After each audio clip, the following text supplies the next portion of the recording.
हम सब जानते हैं कि जैसा जम्मू एंड कश्मीर के पहलगाम डिस्ट्रिक्ट में हुआ, मन काफी आहत है। और जैसा कि हमारे भाई बहन, इंडियन भाई बहनों के साथ हुआ, इतना निर्दयनीय और इतना हीनियस क्राइम, मन अंदर से रो रहा है, खुश नहीं है, परेशान है, और ये बार बार क्वेश्चन कर रहा है कि कहाँ पर हम लैग कर रहे हैं और कब सिविक सेंस आएगी लोगों में, कब वो जागरूक होंगे। क्या ये फैंटेसी ही बन के रह जाएगी, क्या ये हमारी बस कल्पना बन के रह जाएगी कि जम्मू एंड कश्मीर में आम लोगों का, सिविलियंस का खून बहना कब बंद होगा। हम सब भारतीयों के मन में बार बार ये क्वेश्चन उठता होगा, सवाल उठता होगा कि जो ये खून की नदियां हैं, ये जो खून का खेल है, ये कब बंद होगा। आम लोग अपनी जान गंवाना कब बंद करेंगे। जी हाँ, तो जैसा कि आप जब जानते हैं कि पहलगाम में कितना हीनियस क्राइम हुआ है, अभी भी वो विजुअल्स मेरे सामने से नहीं हट रहे, और जो सिचुएशन है बहुत दर्दनीय है। हम चाहकर के भी उन लोगों का गम को जो है कॉम्पेंसेट नहीं कर सकते, बस इतना ही दुआ कर सकते हैं, इतना ही प्रार्थना कर सकते हैं कि ऊपर वाला उनको सब्र दे। मैं कई बार से ये बात बोल भी रही हूँ अपनी पिछली वीडियोस में कि पाकिस्तान जो है, जो अभी वहां पर हालात चल रहे हैं बलूचिस्तान को लेके, तो जो लोग हैं, वहां के आम लोग हैं, उनका गुस्सा उमड़ रहा था अपनी आर्मी के खिलाफ, अपने हुक्मरानों के खिलाफ। तो पाकिस्तान पूरा का पूरा मुद्दा डाइवर्ट करना चाहता था हिंदुस्तान और पाकिस्तान में। तो वेरियस ऐसे इनकी स्टेटमेंट भी आ रही थी। अभी अब जैसा कि आपने रिसेंटली सुना था कि चीफ, जो उनके आर्मी चीफ है, उसने कई स्टेटमेंट दिए, भड़काऊ स्टेटमेंट दी है, हिंदूज को लेके काफी बोला है। तो ऐसा लग रहा था कि इन फ्यूचर कुछ पाकिस्तान बड़ा कांड करने वाला है। तो हमारे सामने ये जाहिर है कि ये सामने आया, ये हीनियस क्राइम सामने आया है। और जो हमारी इन्वेस्टिगेशन से ये भी पता चला है कि जो 7 आतंकवादी थे, उसमें से 5 जो थे वो पाकिस्तान के थे, 2 लोकल्स थे उनको गाइड वगैरह करने के लिए।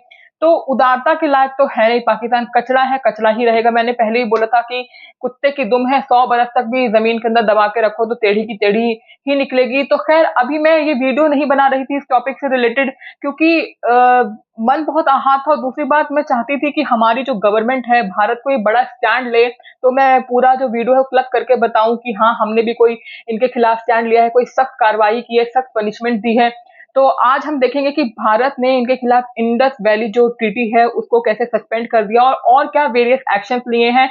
और हम देखेंगे कि पाकिस्तान के लोगों का इस पे क्या रिएक्शन है, क्या उनका चेहरा है इस पूरे टॉपिक को लेके, क्या उनका वो जो सॉफ्टवेयर है हमेशा की तरह वैसा ही काम करेगा, कि कुछ ह्यूमैनिटी ग्राउंड पर बाकी रह गई है कि नहीं। ऑन वेरियस चैनल्स रिएक्शन पे हम ये सारी वीडियोस का एनालिसिस करेंगे, अपना ओपिनियन देंगे। तो वीडियो स्टार्ट करते हैं, let's get into the video start करते हैं। सबसे पहले तो इसमें ना हमें एक चीज़ समझने की ज़रूरत है कि जहाँ भी इस तरह के कॉन्फ्लिक्ट्स होते हैं उसमें ये देखना ज़रूरी होता है कि वहाँ की आवाम क्या चाहती है। अगर हम जम्मू और कश्मीर के मसले को देखें तो सबसे पहले तो हमें ये देखना पड़ेगा कि वहाँ की आवाम का क्या मर्जी है।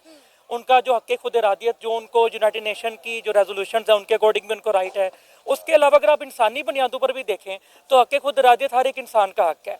अगर कश्मीरी के पास हक़ खुद इरादियत लेना उसके लिए दहशतगर्दी है तो वो दहशतगर्दी करेंगे, ठीक है, उनका हक बनता है, सही है।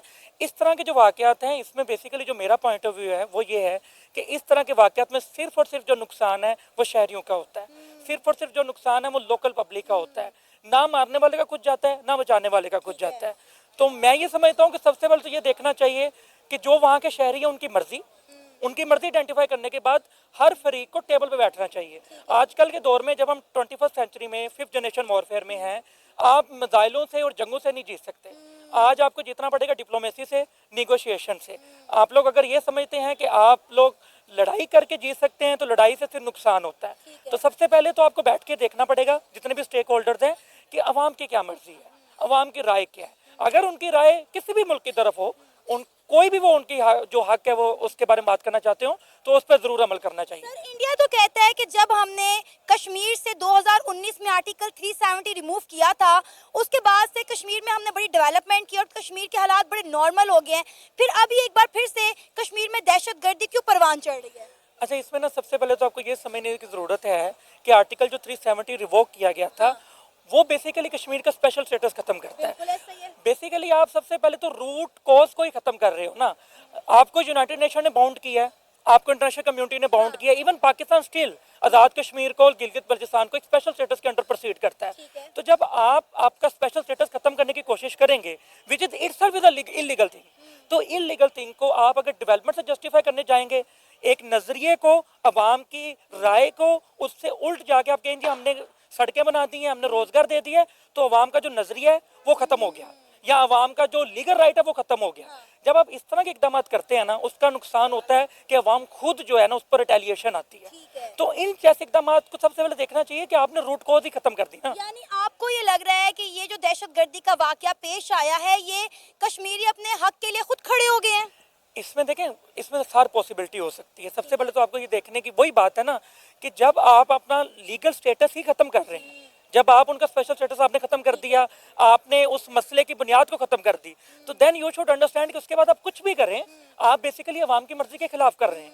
तो जब आप अवाम की मर्जी के खिलाफ करेंगे तो इंसानी फितरत है कि इंसान कभी भी गुलामी कबूल नहीं करता। सर, इंडिया जो है वो तो धड़ल्ले से ये बात कहता है कि यूएन को अपने फैसले के ऊपर गौर करना चाहिए कि कश्मीर जो है वो इंडिया का अटूट अंग है, लिहाजा जम्मू कश्मीर को इंडिया का हिस्सा डिक्लेयर कर देना चाहिए। देखिए, इंडिया को एक चीज़ समझने की ज़रूरत है कि जब आप ये बात करते हैं कि यूएन को अपना रोल प्ले करना चाहिए या अपनी पॉलिसीज रिव्यू करनी चाहिए, तो सबसे पहले तो आपको स्टेज पे आना पड़ेगा जिस स्टेज में पॉलिसीज बनी थी। वो पॉलिसी बनी थी जब आर्टिकल 370 इम्प्लीमेंटेड था। आप बेसिकली उन पॉलिसीज के लिए जो ग्राउंड तैयार किया गया उसको रिवोक कर चुके हैं। आपने तो उनका लीगल स्टेटस ही खत्म कर दिया। अब जब आपने उनका लीगल स्टेटस इलीगली खत्म करके उनको अपना शहरी बना लिया है, तो आप किस यूएन की पॉलिसीज की बात कर रहे हैं? अरे कितने हिपोक्रेट हैं यार ये, बेहुदे, कचड़ा है कचड़ा। क्यों सना अमजद जी, जब आप सच बोलती थी, इनकी रियलिटी दिखाती थी पाकिस्तान की, तो उठा के कौन लेके गया था? पाकिस्तान की आर्मी लेके गई थी ना उठा के। तो अब तो बोलोगे ही आप, आपसे क्या बोलना, फिर बुला उठा लेंगे आपको। आप तो डरे हुए ना, आपकी तो मजबूरी है, समझ सकते हैं हम। दूसरी बात यार, क्या सॉफ्टवेयर है यार इनका, बिल्कुल भी ह्यूमैनिटी नहीं है भाई। जो तुम्हारे साथ हो रहा है ना, जूते पड़ रहे हैं ना तुम लोगों को, एकदम ठीक पड़ रहे हैं। पहले तो मुझे लगता था कि गवर्नमेंट यहाँ की ऐसी है, तुम हो इस लायक, तुम पाकिस्तानी हो इस लायक। भाई हमारे लिए एक एक बंदा, एक एक हिंदुस्तानी इंपॉर्टेंट नहीं है, मोस्ट इंपॉर्टेंट है। तुम्हारी तरह नहीं कि तुम्हारे पीएम को शहीद कर देते हैं, खुलेआम गोलियां मार देते हैं। एक भी पीएम तुम्हारा 5 साल का टेन्योर कंप्लीट किया है किसी ने? और रही बात, तुम बात करने की कर रहे हो कि कश्मीरियों से बात करो, तो इतना ही है। जब बात करके और समझ के हम काम कर सकते हैं, तो बलूचिस्तान के लोगों को क्यों नहीं उनका हक दे देते, क्यों नहीं अलग कर देते? वो तो कब से लड़ाई कर रहे हैं, कब से लड़ाई कर रहे हैं ना। मोहम्मद अली जिन्ना ने जबरदस्ती कब्जा किया था ना, धोखे से कब्जा किया ना बलूचिस्तान को, तो वो तो बेचारे कब से लड़ रहे हैं। उनके रिसोर्सेज तुम खा रहे हो, टैक्स उन पे तुम लगा रहे हो, उनके लोगों को तुम अगवा कर रहे हो, सप्रेस कर रहे हो, हर तरह का जो जुल्म है वो कर रहे हो। तो उनसे बातचीत करके कर लो, सॉर्ट आउट, दे दो उनको। तुम कश्मीर की बात कर रहे हो तुम पहले, और क्या बोला तुमने? अफगानिस्तान, अफगानिस्तान के लोग में जूते मारते, जहां भी सुन देते हैं कि पाकिस्तान, जूता निकल जाता उनका सीधा। आज सबसे अच्छे टाइस अफगानिस्तान और इंडिया के हैं। हम उनकी क्रिकेट टीम को, हम उनके हर चीज को सपोर्ट करते हैं। वो तो तुमसे परेशान है, जो तुम हमला कर देते हो। उनका जो फॉर्मर तालिबान, जो कभी गवर्नमेंट है तालिबान, उनके जो फॉर्मर मिनिस्टर, उन्होंने क्या बोला था, धमकाया ना डायरेक्टली पाकिस्तान को कि रिटालिएट करेंगे हम, जो अफगानिस्तान के मासूम लोगों को तुमने बमबारी से मार दिया था। बोला था ना भाई, ये तो मेरी स्टेटमेंट नहीं है, अभी 2-4 महीने पहले की स्टेटमेंट है, हुआ था ना ये। दिमाग नहीं है क्या? सॉफ्टवेयर खत्म है एकदम क्या? क्या बेशरम लोग हैं यार। देखकर बहुत इंसानियत जो है वो शर्मिंदा होती है, परेशान होती है। इसी हवाले से पाकिस्तानी पब्लिक से बात करेंगे कि इंडिया के मीडिया पे चलाया जा रहा है या बताया जा रहा है कि इसमें कहीं ना कहीं पाकिस्तान का हाथ है। पाकिस्तान के लोग इसके ऊपर क्या अपनी राय रखते हैं, ओपिनियन रखते हैं, इस वीडियो में जानेंगे। अस्सलाम वालेकुम। वालेकुम अस्सलाम भाई, कैसे हैं आप? ठीक है, अल्हम्दुलिल्लाह। मैं सबसे पहले तो आपको शुक्रिया कहना चाहूँगा कि आपने मुझे खिदमत का मौका दिया, कि मुझे लब कुशाई का मौका मिला। ठीक है। इस वाक़ये को मैं जानता हूँ, इस वाक़ये से मैं वाकिफ़ हूँ, मैंने इसकी वीडियोस देखी हैं, मैंने लोगों को देखा है कि वो किस दर्द से, किस निज़ाम से वो इस वक्त परेशान हाल हैं जो गुजर रहे हैं। ठीक है। लोगों को हेल्प के लिए वो अपील कर रहे हैं। और मैंने ये भी सुना है कि इस वाक़ये के अंदर जनाब वो जो मारने वाले हैं वो ID कार्ड देख के, हाँ। ID कार्ड देख के मुसलमान को जो है वो छोड़ रहे हैं, और दूसरे जो मज़ाहिब है जिनको उनको मारना है, जिनका वो सोच क्या है, उनको वो मार रहे हैं। ठीक है यार कमाल के वो लोग टेररिस्ट है यार, ये क्या तरीका कार है मारने अच्छा। का? इंसानियत में कौन सा ऐसा मजहब है जो इंसानियत का दर्स नहीं देता? इंसानियत का दर्स जो मजहब देता है वो तो इस तरह की हरकत करने की बात ही नहीं और करता। कौन, मतलब कौन लोग हैं किसको जो ये फायदा हो सकता है? ठीक है। अब इंडिया में जो ये बात करते हैं कि जी पाकिस्तान में से ये वारदात हुई है, किसी ने इस तरह से प्लानिंग करके इंडिया में जो है वो ये अटैक करवाया। ठीक है। पाकिस्तान में जाफर एक्सप्रेस जो है, बलूचिस्तान में, इसके साथ कोयटा में जो हुआ।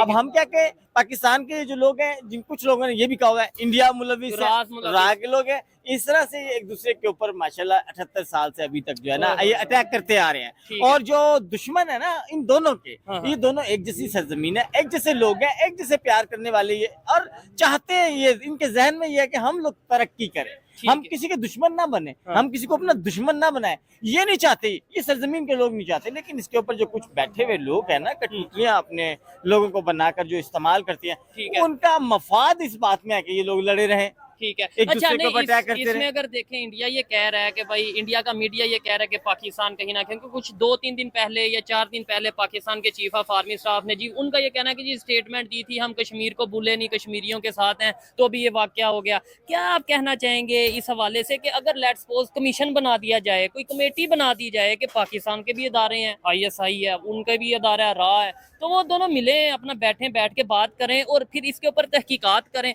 जो कसूरवार है उसे सख्त से सख्त सजा दे, और पाकिस्तान भी साथ होगा। देखें जी, मैं दोनों ममालिक के जो इनके जो रियासत के अपने दावेदार हैं कि हम लोग रियासत है, हम ये पाकिस्तान आर्मी है या इंडिया आर्मी है, हम लोग इन मुल्क को चलाते हैं, ये अगर करना चाहे ना, अगर ये करना चाहें, इनकी नीयत में हो और ये खुलूस के साथ अपने वतन के साथ मुखलिस हो, तो ये सब कुछ कर सकते हैं। 78 साल से अब तक ये कुछ नहीं करते। इनकी जो सिटिंग है कुछ और है, जो मीटिंग है वो कुछ और है। अच्छा, ठीक है। अब ये मैंने यहाँ तक भी सुना है, फिल्में मैंने देखी हैं, इंडिया में बन रही है, क्या? पाकिस्तान से टेररिस्ट बन रहे हैं, हाँ। और वो इंडिया में जा रहे हैं, ठीक वो है। अपनी वारदात डाल के वापस हमारे जो फौजी, कौन सी पता नहीं, अजय की एक बड़ी फिल्म है, मूवीज ऐसी इस इंडिया तरह की वालों ने मूवीज बनाई। मैंने देखी है। जरा एक दूसरे के ऊपर क्यों एक दूसरे के दिलों में नफरत पैदा करते हैं और ये बात को, इस शोले को हवा देते हैं। मैं यार इस चीज से बहुत डिसएग्री हूँ।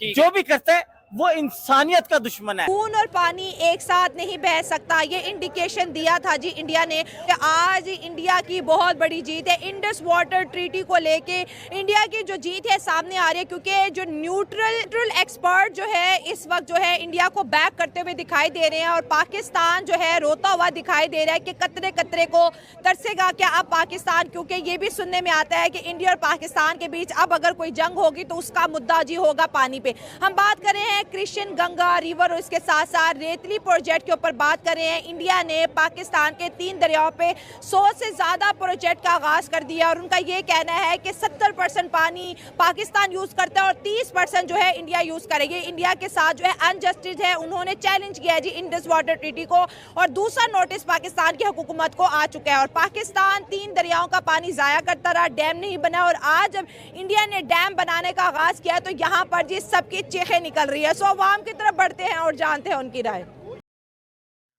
पाकिस्तान उदारता के लायक है?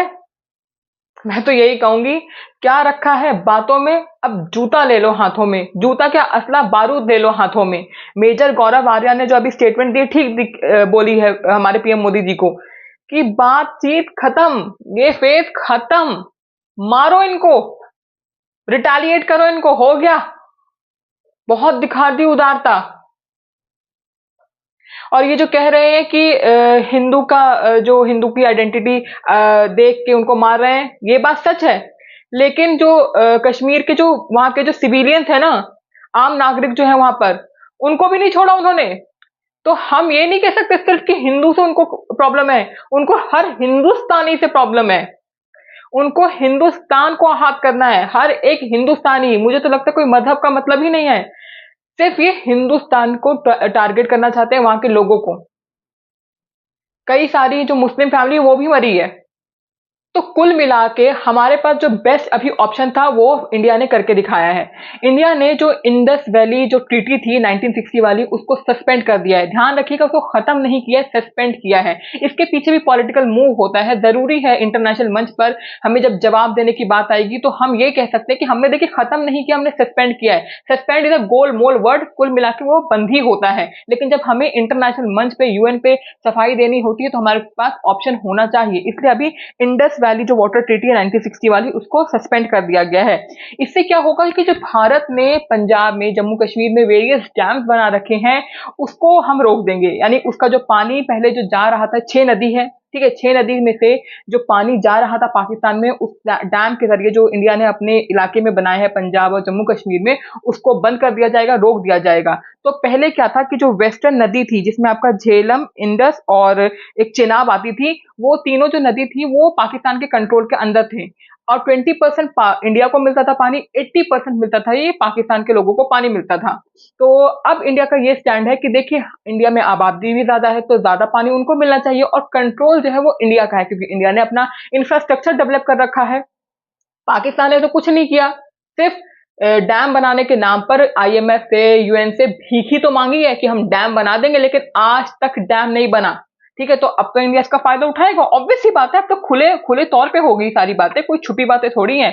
तो अब इंडिया कुल मिला के क्या है कि हम जो पानी है वो पाकिस्तान का काफी हद तक बंद कर देंगे। देखिए पूरा नहीं बंद कर सकते, यूएन कुछ रेजोल्यूशन होती हैं, कुछ रूल्स एंड रेगुलेशन होती है, लेकिन हाँ काफी हद तक हम पाकिस्तान में पानी बंद कर देंगे, और इस साल की जो भीषण गर्मी है ना उनको धरती पे दिखा देंगे कि नर्क क्या होता है। बिल्कुल इंडिया इस वक्त इस स्टेट में खड़ा है, अगर वो पानी छोड़े तो हम डूब भी सकते हैं। अच्छा, हाँ। और अगर वो पानी बंद करे तो हम कतरे कतरे को तरस भी सकते हैं। ये अगर क्या कोई- एपिक लाइन दे दी बिल्कुल, आज अगर है? कोई बंदा ये बात महसूस करे हाँ। और वो अपना लीगल राइट यूज कर रहे हैं, ठीक अगर है। भाई आपका मुहदा हुआ उसमें 30% इंडिया को दिया गया तो उन्हें यूज करने दो, और स्पेशली उन्होंने अपनी बिजली प्रोवाइड करनी, उसके बाद उन्होंने पानी आगे छोड़ देना है। जब आपकी कंट्री में पानी आता है तो आपसे यूटिलाइज नहीं होता। जब हमारे पास 100% पानी आ रहा था तो हमने बिजली कहाँ बना ली? हमारे कौन सा ऐसा इलाका जहाँ लोड शेडिंग नहीं है? लाहौर में खड़े होके कल सारा दिन लाहौर में लाइट नहीं आई, बिल्कुल, तो आपसे तब भी नहीं बनी। आपके पास डैम्स नहीं है, जब इंडिया पानी छोड़ता है आपका सैलाब आ जाते हैं, आप तब भी रोते हो। अगर वो पानी अपने हिस्से का यूज करता है तब भी रोते हो। पाकिस्तान ने क्या डिमांड की कि हमें भाई न्यूट्रल बंदा दो जो इस चीज को मॉनिटर करे। न्यूट्रल एक्सपर्ट दे दो। न्यूट्रल एक्सपर्ट वो भाई किधर चला गया? क्योंकि उसने जो महदा पड़ा उसमें 30% इंडिया को मिला था, और इंडिया ठीक है? वो सारा पानी भी यूज कर सकता है, लेकिन वो सत्ता को डायरेक्शन को नहीं चेंज कर जिस सकता बंदे है। को सेंस है ना वो ये बात समझेगा हाँ। कि भाई न्यूट्रल एक्सपर्ट ने कहा कि जो महदा हुआ है उसके मुताबिक चलो। पाकिस्तान ने कहा हम ये भी नहीं मानते। इसके बाद आप वर्ल्ड बैंक की तरफ जाएं, वहां से जाके इस चीज का इंटरनेशनल कोर्ट में भी इंटरनेशनल चले कोर्ट, गए। सॉरी इंटरनेशनल कोर्ट में जाएं, वहां से जाके इस चीज का दोबारा से रिव्यू करवाएं। हाँ। उसने क्या कहा कि जी सबसे पहले आप न्यूट्रल एक्सपर्ट की तरफ ही जाएं, क्योंकि डिसीजन करना ही उसने है। अब मैं पाकिस्तानियों को ये कहूंगा कि आप आराम से 30% वो यूज कर रहे हैं तो मान जाओ, क्योंकि अदरवाइज अगर मामला गर्म हुआ, ज्यादा पॉपुलेशन किसकी है, ज्यादा इकोनॉमी बड़ी किसकी है, ज्यादा पावर किस बंदे के हाथ में है, तो आप 30 की बजाय आपको 50% ना देना पड़ जाए कहीं। आप जो थोड़ा बहुत आपको मिल रहा है आप उससे भी जाओगे। इंडिया इंडस वाटर ट्रीटी को नहीं माना। जब से मोदी साहब की गवर्नमेंट आई है तो इंडिया और पाकिस्तान के बीच वाटर डिस्प्यूट जो है शुरू हो चुका है। उनका ये कहना है कि हमारा मुल्क बड़ा, हमारी आबादी बड़ी, लेकिन हमें 30% और पाकिस्तान को 70%। ये तो इंडिया के साथ सरासर ज्यादती हो रही है। भाई इस कॉन्ट्रैक्ट को जो है या कैंसिल कर दिया जाए या रीन्यू किया, क्योंकि वो कह रहे हैं कि नेहरू ने अच्छा फैसला हमें नहीं मैं किया, तो हमारे कहता हूँ नहीं कि किया। दे दो भाई उन्हें पानी, वो जो ले रहे हैं। हमारे पास जो वसाइल है हम उनका सही यूज कर रहे हैं। हमारे पास जो मादनियात है हम उसके ही नहीं यूज कर रहे। हमारा नमक जो है वो कौन कौन से मुल्क बेच रहे हैं, उसको पिंक सॉल्ट बना के, उसको आयोडाइज्ड बना के, आप क्या कर रहे हो? आपसे वो नहीं हो रहा, तो पानी का आपने क्या यूज कर लेना। और देखें जैसे महदा हुआ था नेहरू के दौर में, तो भाई आप सिंपल देखें, पढ़े लिखे बंदे वाली बात है कि आप सिंपल उस महदे को रिन्यू करो, महदे को रिव्यू करो। आपको लग रहा है कि भाई 70% पाकिस्तान का, पाकिस्तान को दो। और जब इंडिया ने ये बोला है कि हम सतह को डैमेज नहीं करेंगे, हम उसका फ्लो नहीं चेंज करेंगे, हम जहां अपना प्रोजेक्ट लगाएंगे बिजली पैदा होगी, बिजली उनके हक में, पानी हमारी तरफ आता रहेगा। आप इस स्टेप को अप्रिशिएट करो। इंडिया डैम्स पर डैम्स बना रहा है। देखिए अगर हम कृष्ण गंगा की बात करें, ये प्रोजेक्ट इंडिया अगर क्योंकि जैसे कि वर्ल्ड बैंक इंडिया को सपोर्ट करता हुआ दिखाई दे रहा है, तो 1713 मिलियन यूनिट की जो है बिजली इस प्रोजेक्ट से जो है जनरेट होगी। 100 से ज़्यादा प्रोजेक्ट मोदी साहब ने इन 3 रिवर्स के ऊपर लॉन्च किए हैं इंडिया में, ठीक है। अब हम कह रहे हैं कि भाई हम तो कतरे कतरे को तरसेंगे, और इन 78 सालों में हमने किया कि हमारे पास तो बिजली नहीं। अब अगर इंडिया ले रहा है पानी तो हम कह रहे हैं हमारा पानी क्यों ले रहा है? हमारा एक कालाबाग डैम है, वो जब मैं ना इतना ज़्यादा मैं सुन रहा हूँ कि कालाबाग डैम अगले 2 साल में पूरा होगा। बड़े हो गए, स्टडी कर रहे थे, एजुकेशन फील्ड में आ गए, भाई कालाबाग डैम बन रहा है। हाँ। उसके बाद प्रोफेशनल फील्ड में आ गए, कालाबाग डैम अभी भी बन रहा है। हमारी जो है पैदाइश से लेके हम मौत के सफर पे चले गए हैं, बट हमारा कालाबाग डैम नहीं बना। जब हमारे पास कोई रिसोर्स ही नहीं है किसी चीज को स्टोर करने का, तो हम ऐसे ही काम का जाके फड्डे उड़ा रहे हैं, हम टांगे उड़ा रहे हैं। अब जंग होगी पानी को लेके। जंग जो है, खून का खून पानी का पानी हो जाना है। जंग जो है वो इकोनॉमी की जंग है। और आप, मैंने पहले भी 2-3 दफा ये जिक्र किया है कि भाई जाना है तो इकोनॉमी की तरफ जाओ, इकोनॉमी को स्ट्रॉन्ग करो, दुनिया आपके कदमों में आएगी। इंडिया इस वक्त क्यों एक पावरफुल स्टेट में खड़ा है? उन्होंने इकोनॉमी स्ट्रॉन्ग की है। लास्ट 10 साल में देखिए उनकी तरक्की, वहाँ बड़े बड़े जो एलन मस्क जैसे बंदे हैं वो इंडिया के आगे घुटने टेकने पे मजबूर हुए हैं, वो टेस्ला के प्रोजेक्ट इंडिया में ले आए हैं। तो आप रो रहे हैं पानी को बैठ के, यहाँ पे वो बंदे तो इलेक्ट्रिकल व्हीकल्स अपनी कंट्री में ले गए हैं, तो पानी वो नहीं छोड़ेंगे भाई, वो ले जाएंगे मुझे लगता है। मतलब कि इंडस वाटर ट्रीटी ये कॉन्ट्रैक्ट जो है या तो रिन्यू होगा या फिर कैंसिल होने वाला है। रिन्यू हो गया तो यकीन करें कि 50% से ऊपर इंडिया ले जाएगा। पॉपुलेशन और एरिया वाइज, पॉपुलेशन और पावर दोनों उनके हाथ में है, और अगर कैंसिल हो गया तो वो उनके कंट्री से निकल के आ रहे हैं, तो मुझे लगता है फिर आपको 0% भी ना दें, वो उसको बंद लगा के जिधर को मर्जी मोड़ दें, और यकदम फिर आपके ऊपर छोड़े, आप में सैलाब आ जाए। पैसे पहले भी चलता है आपके, पहले भी इसी तरह होता है, मसले जब आपके बनते हैं पहले इंडिया पानी रोकता है, फिर यकदम से छोड़ता है, आपसे संभाला नहीं जाता। इंडिया पानी रोके, आप डैम बनाओ, इंडिया पानी छोड़े, आप स्टोर कर लो, लेकिन हमारे पास रिसोर्सेज नहीं है। हम सिर्फ शोर डाल सकते हैं, हम सिर्फ ववेला कर सकते हैं, लेकिन हम कोई अच्छा काम नहीं कर सकते। फिलहाल इंडिया ने इंडस वाटर ट्रीटी को सस्पेंड कर दिया है, और इसके अलावा और भी मेजर एक्शंस लिए गए हैं, और भी मेजर एक्शंस लिए जाएंगे इन फ्यूचर। इंडिया ने इंडस वाटर ट्रीटी को सस्पेंड करने के साथ साथ ये बोला है कि जो पाकिस्तान इंडिया में है, जी हाँ, कुछ पाकिस्तानी इंडिया में है, वेरियस वीजा के दौरान आए थे, सार्क का वीजा है, पढ़ाई का वीजा को लेकर, तो उनको बोला है कि 48 आवर्स के अंदर अंदर गेट आउट। लिटरली ये बोला है कि हिंदुस्तान से बाहर निकलो तुम लोग, ठीक है। दूसरी बात ये कि जो हमारे ऑफिशियल डिफेंस ऑफिशियल्स हैं पाकिस्तान में, इस्लामाबाद में, उनको वापस बुलाया जा रहा है। साथ ही ये क्लियर किया गया है कि पाकिस्तान के जो हाई कमीशन है इंडिया में, उनकी स्ट्रेंथ कम करके 30 अब कर दी जाएगी, और जो बाकी बच जाएंगे उनको भगा दिया जाएगा, निकाल दिया जाएगा। तो ये मेजर स्टेप्स तो ले लिए हैं इंडिया ने, अभी इन फ्यूचर और मेजर स्टेप लेगा। एट द एंड मैं यही कहूंगी, हम सारे भारतीयों की जो मृतक हैं, जो लोग मर चुके हैं, अपनी जानें खो चुकी हैं, उनके लिए ढेर सारी प्रार्थना है, और उनके जो परिजन हैं, उनके जो परिवार वाले हैं, उनके लिए हम सब्र की दुआ करते हैं, प्रार्थना करते हैं। Till then like and subscribe the channel to motivate us. और जैसा कि मैं हमेशा कहती हूँ, लव और प्यारा भारत, प्राउड और प्यारा भारत, और हमेशा अपने भारत के लिए आप डिटरमिन्ड रहें, कभी आप निराश ना रहें। हम जानते हैं, हम भरोसा करते हैं अपनी गवर्नमेंट पे, अपने हिंदुस्तान पे, कि आगे फर्दर अच्छा और फ्रूटफुल रिजल्ट हमें मिलेगा। Thank you.